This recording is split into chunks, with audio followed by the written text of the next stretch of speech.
It's been a while. It's been since November. Yeah, what's happened since November? Not much, right? Not really. United States, pretty commonplace. Yeah. Predictable. Actually, believe it or not, the last time we recorded a podcast was 2 days after the election. Why do I know that? Because I just posted that podcast. Yes. Thanks to our engineer having some major computer difficulties. And he wasn't protesting. He wasn't protesting. He was finally putting his fist up in anger. Nor was he storming the Capitol or anything like that. But, okay. But he had some computer issues, but they're all straightened out now. We're back on board. Back and better than ever, as some people used to say. Exactly. Hopefully. Well, Mike, it's since it's February, what's your 2021 resolution? Or do you have one? The best thing is to put Mike on the spot. I have a resolution. My resolution is New Year's Eve 2022. Yes. Or for 2022. I want to be playing in a band, either at a club or a party or something. Man, I've never done that. That's a great resolution. So that's my resolution. How about yours? To be right next to you when you're doing that. That can be arranged. We can arrange that. Well, we've got I think really if you twisted my arm, what I'm looking forward to in 2021 is the development of some baseball players that we know and love. That too, so that too. I am, given how hard they've been working, I am so excited to see where they are. Absolutely. Given the massive strides they've made. But this show is not about that. Certainly. So if this is your first time watching, thank you. And what we do is we talk about new wave music, and we sort of give ourselves some edge of what we'd consider to be worth discussing, and we go off on tangents as well. Yeah, we do.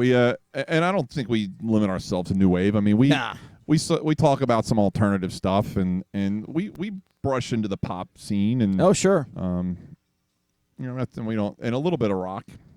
Yes. A little bit of rock and roll. Well, I'm going to push the envelope then today because let's do it, man. So it's February 6th here as we record this around 8:15 in the evening, and I had no idea February 6th was so meaningful in the genre, the oeuvre of music that we're talking about, and even others. So, are you a Kraftwerk fan?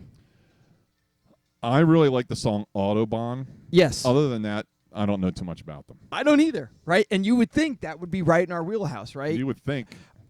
So, February 6, 1982, Kraftwerk were at #1 of the UK singles chart with The Model Computer Love, the first German act to score UK #1 single.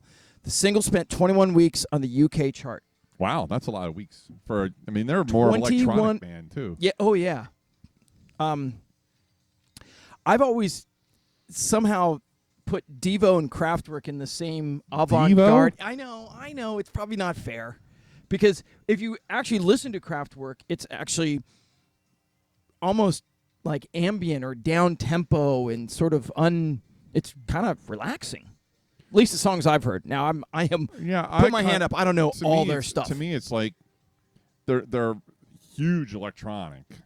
Huge. I mean, right. I consider them more of a Pet Shop Boys without the vocals. Yeah, that's probably fair. Or maybe a modern 80s version of Enigma. You remember Enigma? Oh, sure, yeah. That one album. Poof. I have a lot of Enigma stuff in my CD collection. But yeah, I do remember Enigma very fondly. Yes, yeah. Okay, so Kraftwerk, interesting. Very interesting.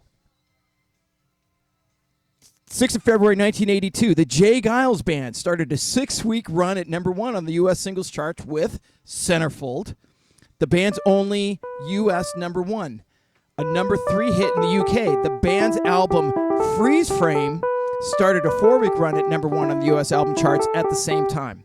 Now, I think Freeze Frame is a better song.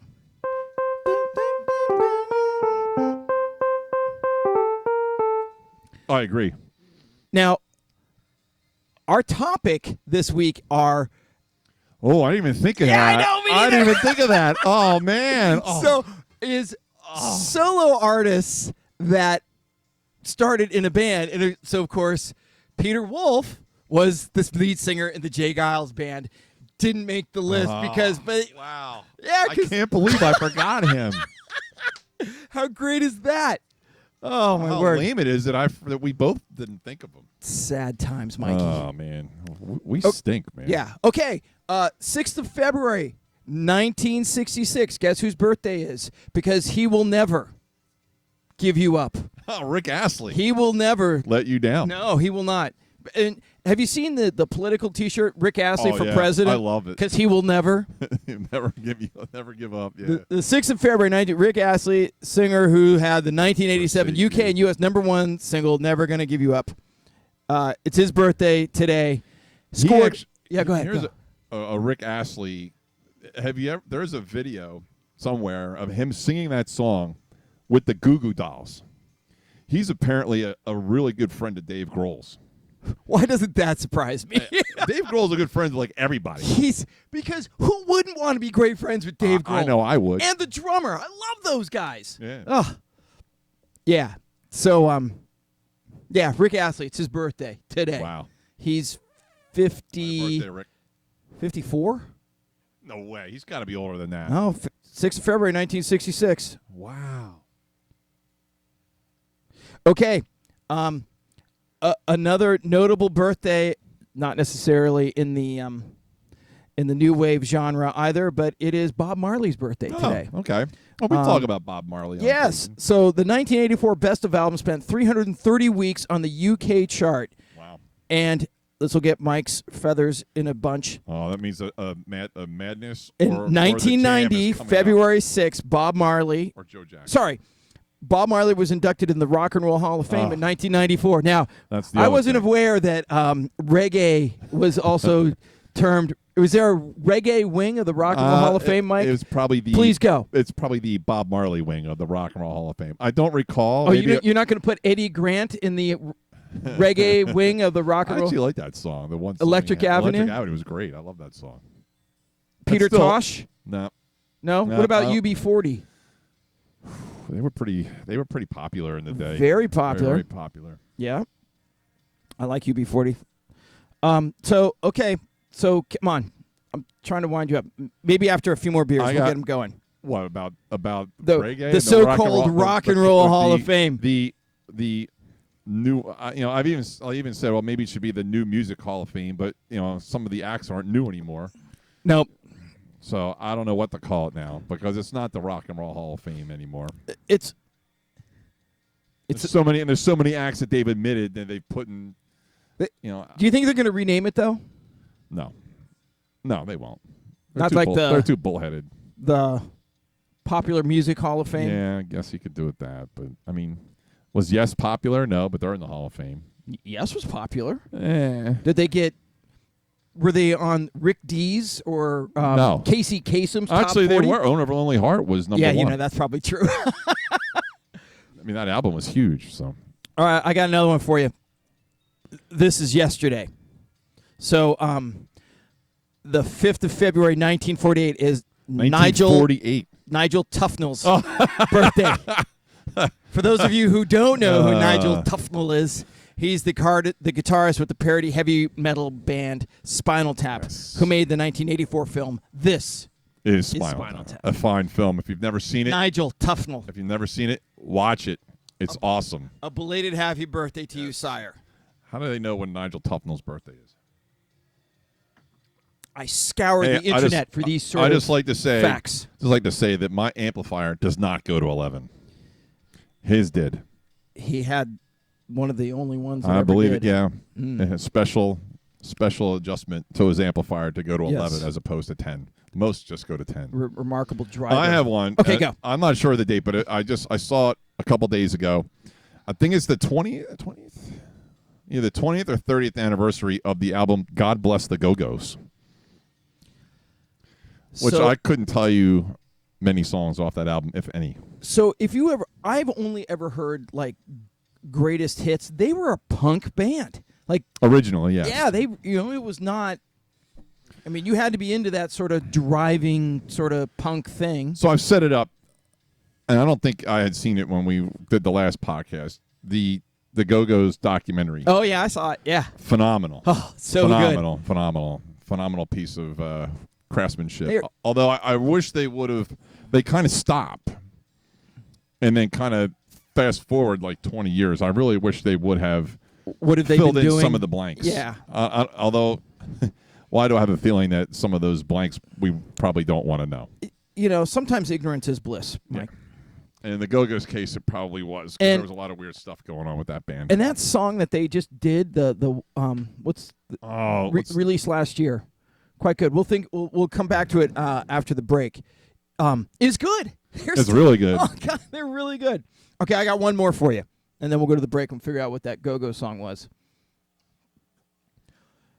The 5th of Feb, 2015, guitarist Tim Ferriss from the band. I can't remember, but you're going to tell me. In Excess. Ah, that's right. Said he may never play the guitar properly again after severing his fingers in a boating accident. Wow. Ferris caught his left hand while operating a winch on his boat in Sydney, severing his ring finger. Wow, I didn't know that. That's your ring finger. That's your strumming hand. Oh, he's on his right hand? Yeah, so I'm not sure. Except mentally. Tommy Iommi from Black Sabbath cut on his right. He had to learn to play the guitar left-handed. That's a skill in and of itself. And you know, he's one of the best guitarists that's ever been around. And of course, the drummer from Def Leppard learned to play the drums with one arm, which is again amazing. I saw them in Melbourne, by the way. Def Leppard. I saw him in Camden. Was this pre or post? It was post. It was way post. Yeah, this was like maybe 7 or 8 years ago. Yeah, that's when I saw him too. Yeah. They opened for more than that, but yes. They opened for Kiss, I think. Oh man, what a show that would have been! That was a very good show. Well, that's all I have for these little. I told nuggets you the one little I have of what's going on in early February in our genre, but we're gonna take a break and we're gonna come back with beer of the week, of course, and we'll also do our research on the Go-Go's most recent hit song. All right, we'll be right back. Beer of the week. Take 2, Mikey.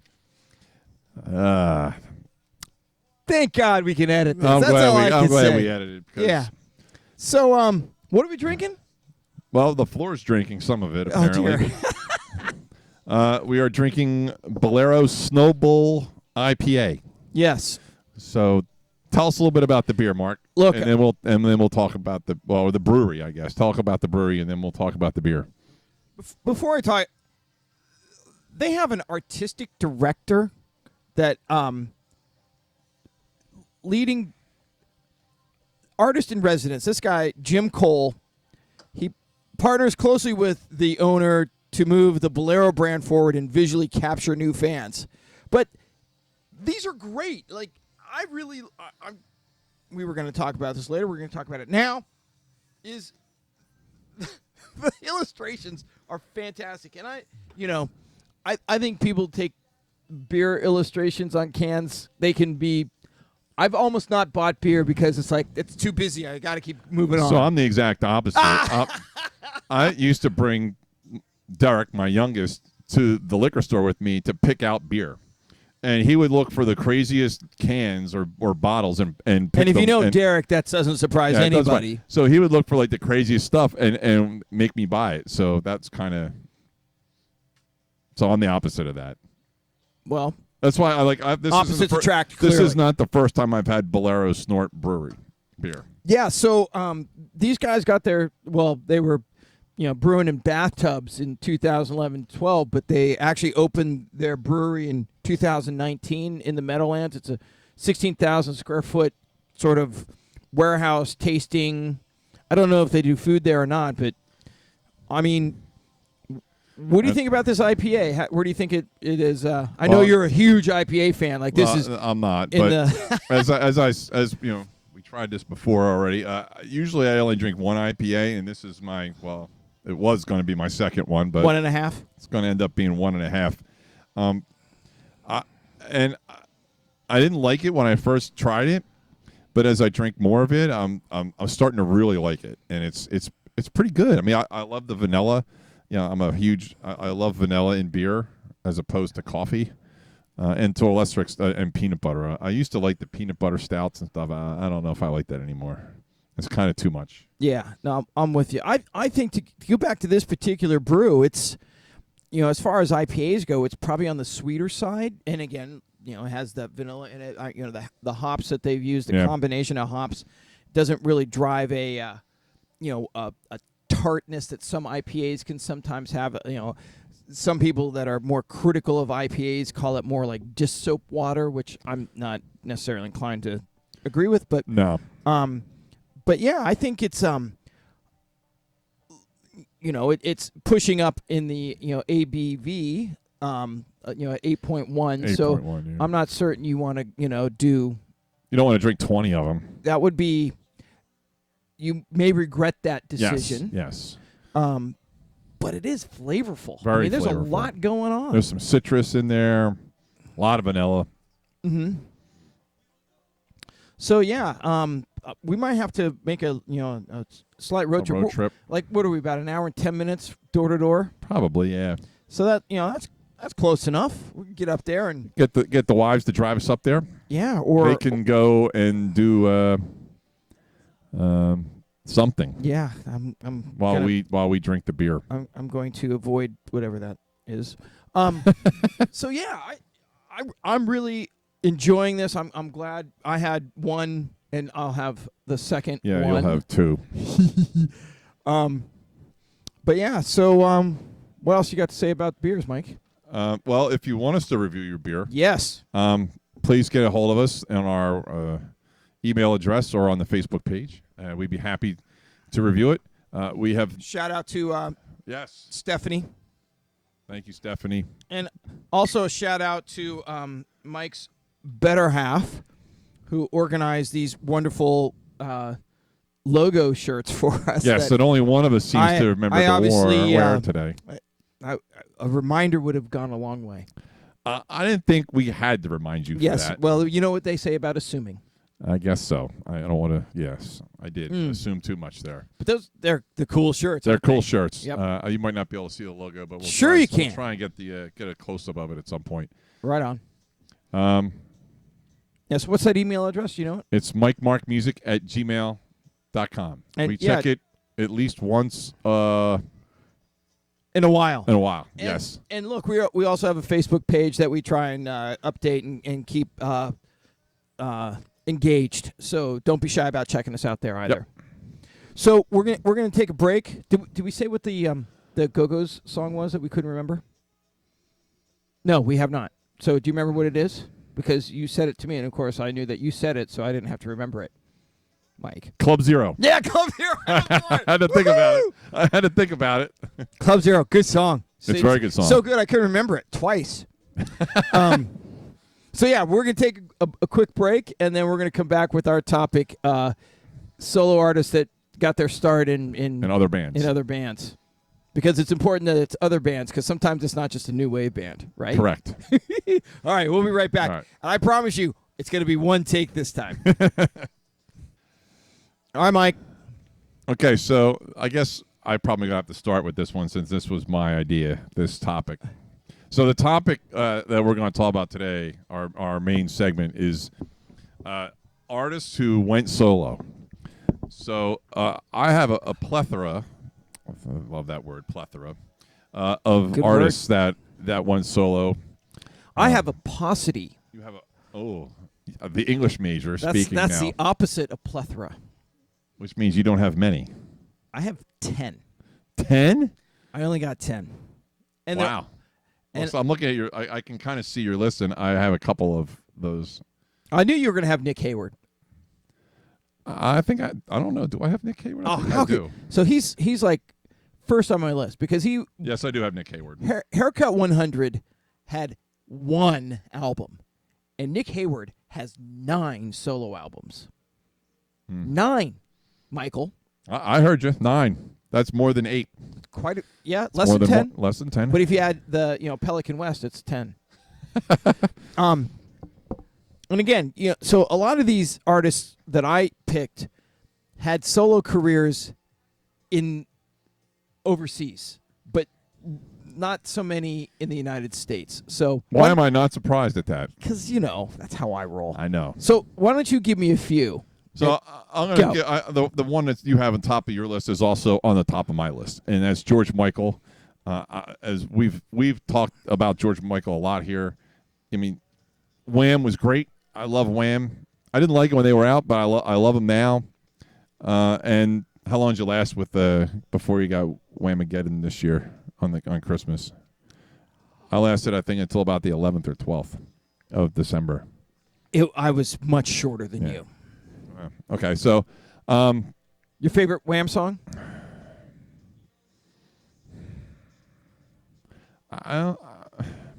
If you have one. Club Tropicana. Oh, it's got to be. To me, it's not even close. Yeah, it's Club Tropicana. I love Wake Me Up Before You Go too, but just as that's such a fun song. But I love Club Tropicana, and that's not even on like their most popular album. I would love to be able to play that one like in a band because it's such a good party song, in my opinion. Funky bass, great keyboards. What's your favorite George Michael song? Oh. That's an easy one for me. Okay, go. What's Freedom yours? 90. Yeah. I will tell you. I don't even know if that's the right word. I don't know anymore. I think his voice is transformative. It doesn't matter what he's singing. I'll just listen to it. I agree. That double disc where he's like the one disc is all like ballads. Yeah. That ballad disc is unbelievable. Agreed. Yeah. The vocals in that and his range and his songwriting are unreal. Totally unreal. Yep. No doubt. Obviously a little bit of a troubled soul, but his artistic work will always be, with us. So I'm thrilled. I miss him. It's too bad on that. So he was my top one. I have two more that are my top three but I'm waiting. I'm not going to bring them up because they're on your deserted desert island. Okay, desert island. So drop down a few levels. Go. So I'm going to go Boy George. Yeah, he's on the list. Is he on your list? Absolutely. Wow, yep. Really? Mm-hmm. I was surprised. I thought I was going to be unique on that. Now, I like his sort of reggae stuff that he did solo. Yeah. Still, spent a little time in the clink. Yep. Got out. And the crying game was a little bizarre, but, coming from Boy George, it's not that's surprising. all right. It's a great song. Very good song. It is a great song. But again, what he released, in the last 5 or 6 years was very, very good. I really like Boy George. I agree. And again, his voice is very comforting to me. So I like that. Mm-hmm. And I like Culture Club. I really wish, they're on my short list of bands to see. I've heard from different people that, Culture Club with Boy George really puts on a really good show. Like recently, within the last few years, they've seen them and they're like, "Oh, that was a great show." Boy George's voice is great. The band's tight. I mean, I'd love to go see it. Yeah, well, they were always great musicians, right? So that part of it was never in doubt. It was all the inner workings of the band that kind of tore all that apart. That's right. So also I have Sting, which I'm sure you have on your list. Yeah, obviously the Police, and then Sting solo. I mean, his solo work I would hardly put in. Is I think a pretty substantial departure from what the Police were doing. Agreed. We talked a lot about Sting on the last podcast. Yeah, I mean, have you ever heard his Christmas album? I have not. I mean, I know Christmas is in the rearview mirror, but I highly recommend it. If you like Sting, and where he went, artistically, it's really good. I'm going to skip my next one because it's on your list. I'm gonna go to you now. You can have a couple. So we already mentioned Nick Hayward, which is obviously not part of Mike's, or if it is part of Mike's list, it was sort of down the. It's down the list. Down the list. Because I'm such a huge Madness fan, there's been a bunch of guys in that band that have done solo work. Suggs obviously released his album The Lone Ranger in 1995. The Nutty Boys, which are a couple of guys from that. Mike's giving me the look like The Nutty Boys? The Nutty Boys, yeah. Wait till you get to my dessert. Good grief. And again, they're not looking to reinvent the wheel. They just want to do something a little different. And what I thought was interesting there was they, Mike Barsons has song credits and Woody has song credits. All those guys. Okay, so let's skip past the ska version of this part of the show. We don't have to. I mean, it's so part of the genre. The next one I had is a band that we mentioned earlier, the Go-Go's. Both Belinda Carlisle and Jane Wideland have. I forgot about Jane. I mean, I don't know why, because I love her, but right. What I didn't take a deep dive in is to find out what some of the other members of the Go-Go's did, as if they did anything. I don't think they did a whole lot. I think a lot of what they were doing was cleaning up their act. Right on. But God bless them. God bless the Go-Go's. Hey, Peter Gabriel, when he left Genesis, I think really dipped his toe. Oh my goodness! Sort of, particularly when you look at like the videos that they. Oh my goodness, the videos were awesome. And I know we've talked about this in the past, but when you do some looking back at what Peter Gabriel did, and you look at the YouTube videos, it's awe-inspiring how creative they were. The claymation, some of the cutting edge stuff that he did in that space was remarkable. All right, I'll go one more. One more. All right, so this is cheating.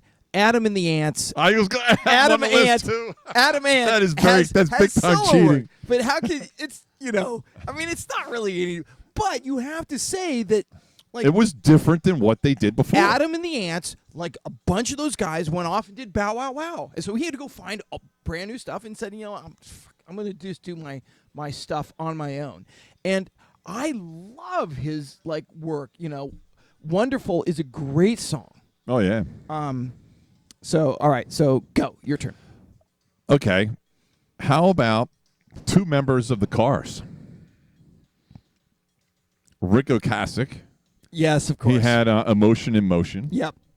It was I think that was one, maybe two albums, and Benjamin Orr had a solo. I did not know. A few solo albums. Well, he had one minor hit in 1986. It was "Stay the Night." It was a good song. Yeah. It was a good song.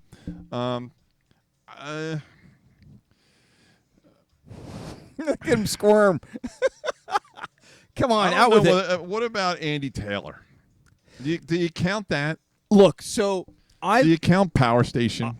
No, because that's not solo. I looked at like John Taylor, right, the bass player. Mm-hmm. Was also part of the Power Station with Robert Palmer. And there's another one on my list. Robert Palmer what band was he in? Power Station. After his solo stuff, you can't go one to the other. It's got to be band to solo, not solo to band. Well, if you want to do that, you could add a myriad of different artists. You got to draw the line somewhere. Okay, well, let's draw the line there.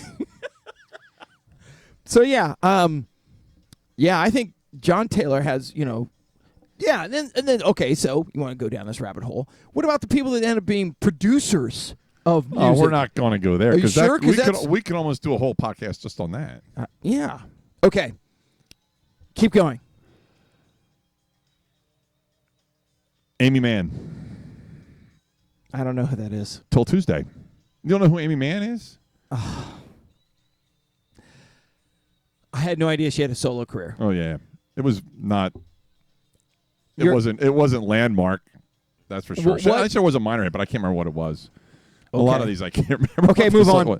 Midjourney from Ultravox. Yes, of course. Yes. And Andy Partridge from XTC.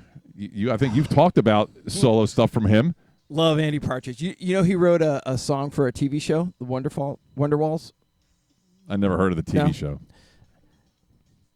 Okay. Yes, Andy Partridge. Yes. Very talented. I can't believe that you don't have him on the list. Well, I knew that you would. So. Oh yeah. What are you talking about? You're the XTC guy. I am too.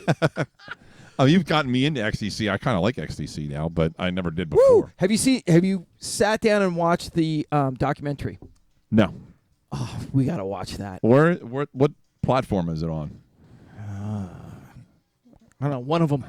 I'll have to check Prime if it's on because that's Prime and Disney Plus. No, it's worth. I'm sure it's not. It's on Disney worth Plus, the hour and a half because it's so good. Okay, I'm gonna go with Neil Finn, who was the principal singer-songwriter for 2 bands, Split Enz and Crowded House. Okay. Before he released some solo stuff beyond that. And even though Crowded House was a Melbourne-based band, Neil is from New Zealand. Ah. So there you go. We talked about Boy George already. Annie Lennox. Yeah, I forgot about that. I mean, how much different is that, though, from the Eurythmics? I mean, I guess... Michael. It doesn't say the Eurythmics. It doesn't say Dave Stewart. And it says Annie Lennox. And I'm sure Dave Stewart probably isn't involved. That's probably why it's Annie Lennox. That's my guess. So the song... Do you remember the closing ceremonies for the London Olympics? Yes, I do. Do you remember the when she came out and performed Little Bird? Yeah, I do. That was... Look, I love so many of those bands that performed. That to me stays with me more than any of them. Just her presence as an artist. Annie Lennox gets it done. Absolutely. Her range is remarkable. Oh, she does. She has, her range is incredible. Yeah. All right, your turn. When we did the women, did we talk about Annie Lennox? Oh, sure. We did? I don't remember that. I would think we would have talked about that a lot. You know why you don't remember? Cheers.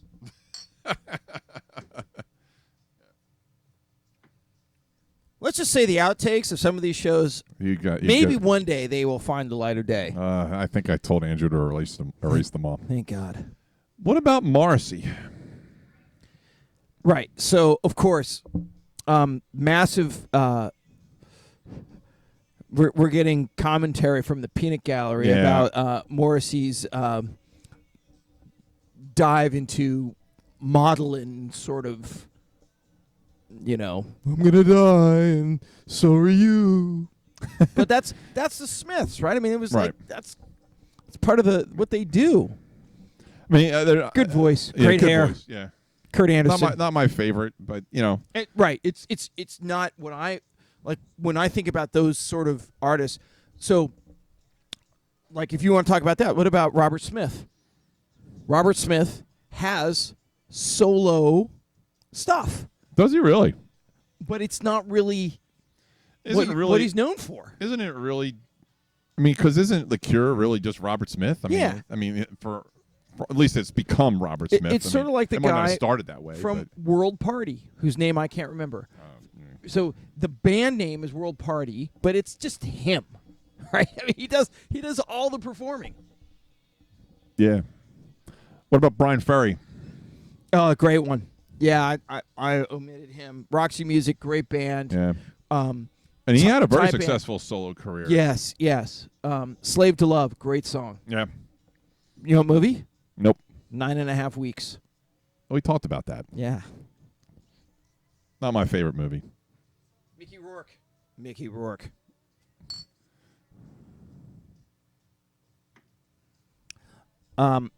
Okay, I've got 2 more worth discussing. Okay. Danny Elfman has a solo album or 2 as the lead singer of the great California band Oingo Boingo.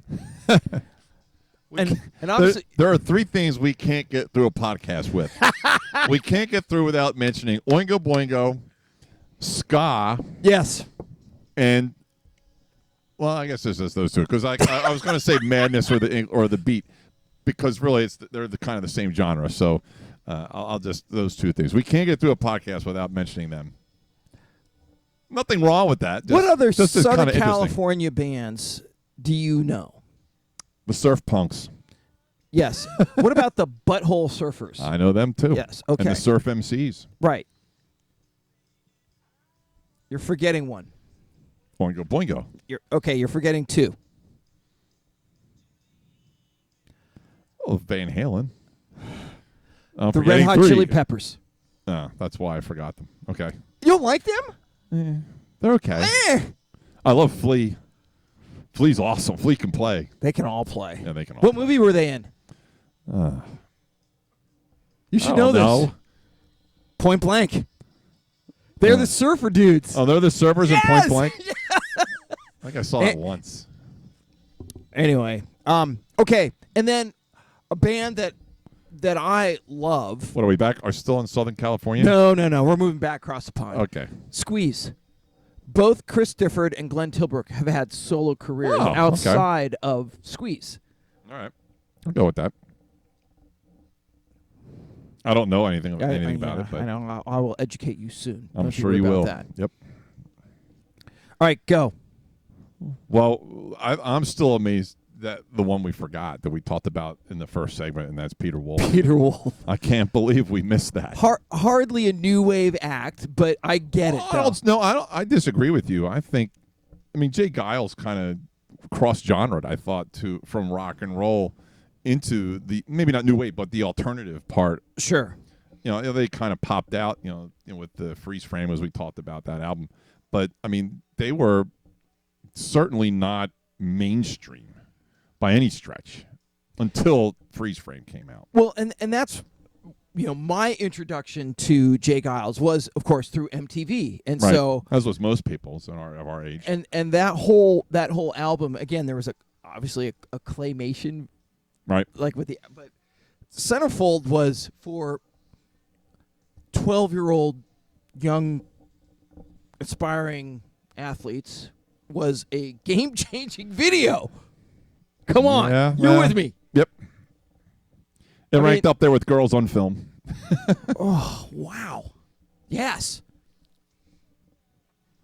All right, what PG version? Well, yeah. We didn't have anything else. Right. Until college. Later. Yeah. I don't have anybody else. That's it? You're done? I mean, there's some ones that... Oh, come on. Just go. There's people that I don't really know what... I know they did solo work, but I don't know the songs. Like Holly Johnson from Frankie Goes to Hollywood. I know he did some solo stuff. I didn't know that. Yeah, okay. A little, not much, but... Mark King from Level 42, he did some stuff. Oh, sure. Yeah, both of them did. Mark King and Mike Lindup has a solo album. All right. That was... and we were talking earlier about Jimmy Somerville. Yeah. Bronski Beat. Yeah. That dude can hit a note. Wow. Like, there are boys' choirs that look up to him. Yeah. He's his range, his upper range is unbelievable. He's almost like a soprano. He truly is. It's remarkable. So, that's all I got. Oh, and then the band that we mentioned earlier, Yaz and Alison Moyet. Oh, that's right. Yeah, that's right. Yeah, and name me 5 Alison Moyet songs. We'll come back to that. I'll put you on the spot. Yeah, you put me on the spot earlier. Yes, I'm putting you on the spot now. I'm just saying that Alison Moyet has solo albums. What the songs were, I am not at liberty to discuss at this time. I could tell you, but then I'd have to kill you. Me, exactly. Yes. And I have 2 more, but I'm saving them for my deserted island. You're killing me. And I know one. You will laugh so hard when you hear it, and you'll hear it when you hear the song. You'll laugh. Okay, well then we'll take a break. We'll get another brewski here, and then I will go first so that I can be prepared to laugh my ass off. Okay, good. All right, we'll take a quick break, and we'll be right back. All right. It's certainly Mike, one of my favorite. This I'm gonna go first. Yeah, I think and then we're gonna leave all the time to you. Okay, so my first song is "Who Are You" by Squeeze off the album Babble On and On. September 1987 was the release date, but that album crushed it in the United States. 8535937 was the other hit song from that album. Okay. But "Who Are You"? Great song. It's a great song. Great chorus. We played it earlier. You can listen to it on. It has a lot of legs. On a Sunday, Nick Hayward, North of America, October 1983. Nick Hayward was our lead singer for the band Haircut 100. Went solo. We talked about him earlier. Yes, we have. We both of us have other songs from Haircut 100 on our desert island. I believe we both do. Yeah. But on a Sunday is a great little song. It's also has a. I don't think there's much of a difference between the Haircut 100, Pelican West, and on North of a Miracle album. I mean, they seem to be cut from the same cloth, except he went batshit crazy, and so they kicked him out of the band. A Haircut 100. So, but as we mentioned, 9 solo albums. Nick Hayward. Wow, I never would have thought if you had said how many, I would have thought 1, 2. But Again, 9's a lot. Do you know who Robbie Robertson is? Is that right, Karen? I think I do. Did he have that song, Let Me Entertain You? Yes. Okay, I know who he is then, yeah. That's a great song, by the way. I love that song. I would Awesome love song. to be in a band that opens with that song. Yes. Awesome song, no doubt. No one in America knows who he is. Right. So it just goes to show you we got some work to do. Last one for me, Distant Sun by Crowded House. I know this is sort of out of our 80s range. Together Alone was released in October of 1993. And I had no idea. I thought it was like in the 80s, but clearly not. But Crowded House, but to your defense, Crowded House is certainly in the genre. Oh, sure. And we don't necessarily stay in the year range. We just try and stay in the genre. Well, of course we do. The oeuvre, Carrie Ann.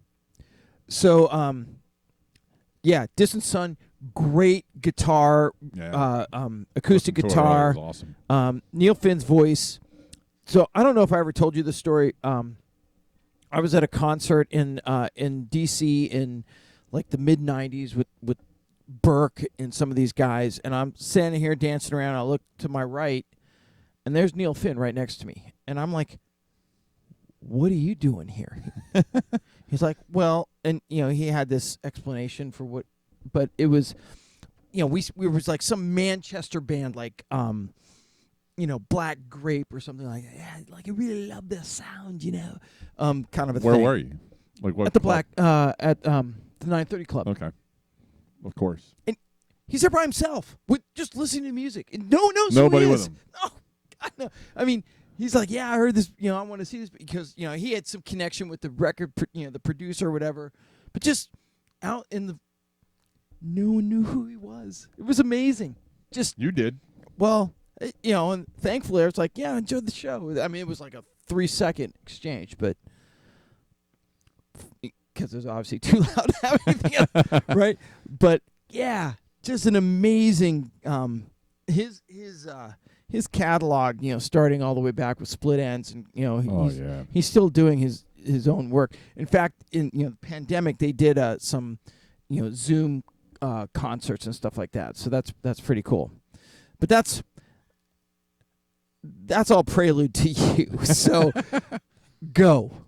Okay, so my first song is "Going Under" by Devo, which is from the New Traditionalist album, which is my absolute favorite Devo album. One of my favorite albums of all time. I remember that album in high school. It was right around like 1981, so I was a freshman. I had Love Without Anger, We're Through Being Cool. You didn't have that album, I'm sure, right? Yeah, I had the LP. So the LP, that's long play to you kids, right?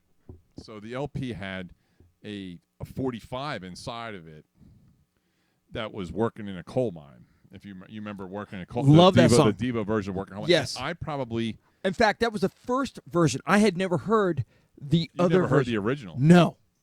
So when I heard the original, I'm like, wait, what is this?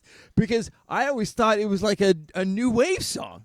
Yeah, the Devo version, in my opinion, is a lot better. Oh, They definitely made some improvements on it, but I mean and they've done that a couple times. They did yeah, because we never talked about that when we did covers. Yeah, they did Head Like a Hole from 9 Inch Nails. Well, for a Jackie Chan movie. Have you ever heard it? No. Oh, you should. It's okay. It's kind of like work. It's a million times better than the 9 Inch Nails version, and all I right. like the 9 Inch Nails version. Oh yeah. Unlike Working in a Coal Mine, which I don't like the original version. But so anyway, the song never charted, but it's really got a catchy drum machine and keyboard thing, and it's really. I can agree with that. It's really dark, and it's it's just the whole album is awesome. I could have that whole album on my Deserted Island. That's a Deserted Island album for me. That and Oh No It's Devo, those two albums, which I've already put one of their songs on my Deserted Island. But I feel that way about the outfield. But continue. Oh, believe me. Oh, someday I've already put one outfield song on my Deserted Island. I have another one in here that I'll do at some point, but not today. No, no, clearly not. Just hold on. He knows what I'm doing. Okay, so my second one. It's your island. Yeah, it is my island. So my second one is somebody we never talked about before, but he's had a multitude of solo records.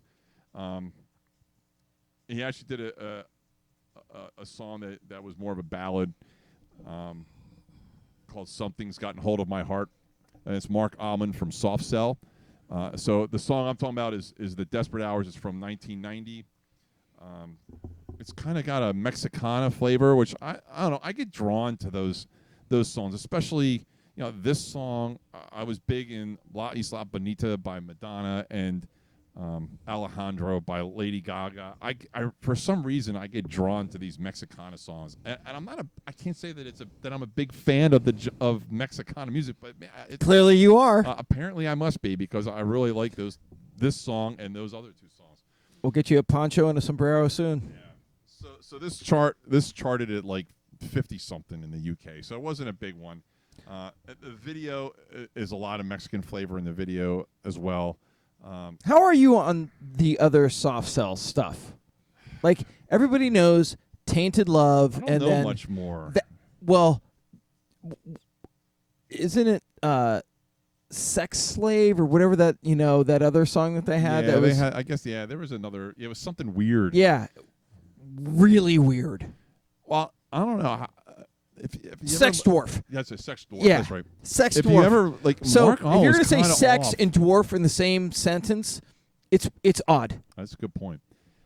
He's kind of an odd guy. I don't know if you've ever looked at any kind. I've read a little biography on him. And no, stuff, I'm still listening to the next song and still trying to keep my posture. All right, so let's go on to the next song. Okay, go. This beats the cake. So I haven't. Fred Schneider. So Fred Schneider is, we all know. Who we love. He's from the B-52. So Fred Schneider has done a couple of you gotta YouTube this stuff. So he had Fred Schneider and the Shakes. Fred Schneider and the Shake Society, where the song "Monster in My Pants." Yes, that's not the song I picked. No, of course. Why would it be? Why would I? I mean, that song. 6'7". That song is on its own. 2 kids. So. I'm trying. I really am. I've never done this to him before. It's great. I thought I had him last time with China Crisis, but this. No, I like China Crisis. They're great. They're from Scotland. Let's go. You want to talk about that? No, we've done that. 2010. It's Who Threw That Ham at Me. It's one of the funniest songs I've ever heard. So you got to see the video. The video is classic. If you have to watch the video. The song is about a guy shoplifting meat from a supermarket. Like Spam. Yeah. In a can. Canned ham. And he drops it like right when he gets to the cash register, and he's like, "Oh, what should I do?" And he says, "Oh, who threw that ham at me?" It's so funny, and it's really got a real dance hall kind of beat. I mean, it's really. There's good. no doubt that if you had written some sort of even B grade lyric to that, it would have been. But no, it's about shoplifting in a convenience store, Mike. That's great. Though. He's got this trench coat. And then he talked. And what was it? Turkey at the and it's Fred Schneider, so it's not like he's singing. I mean, he's like speaking the lyrics. Disco garbage can. God, so funny. Flip your lid. Disco garbage can. Mike, you've done it. The song's great. Now it is a good song. And of course, I preface by Mark saying that he was out of the year range. I'm way out of the year range because I'm at 10 years ago, 2010 when he did this. Brilliant stuff. But it's great. It's a great song, and I'm here to promote that song and make it. I want it to chart somewhere. So hopefully we get enough people to watch this podcast. Okay, so I'm looking at the YouTube video. It's got 618 likes No shares. I'll be one soon because I'm going to share it. We're gonna post it. We're going to post it on the Mark Music podcast. No doubt. That's where it deserves to be with the rest of the riffraff. The video is great. This is number 3. Fred does make an appearance in the video. You'll be happy to know. He's a judge. Right. For some disco garbage can dance Mike, contest or something. we got to wrap this up before we get into too much trouble here because it's going to go way We off can't the even rails. say that we've had too much to drink because we've really only had like 3 beers. So Well, that's nothing for us. No, you had 1.5 or whatever. Yeah, 2.5. One's over there somewhere. All right, so go.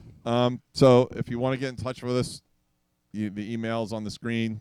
I think on the last podcast it was on for the whole time, which is great. Hopefully it's on this time. Yeah, we'd love to hear from you. We'd love to hear from you, especially if you like who threw that ham at you.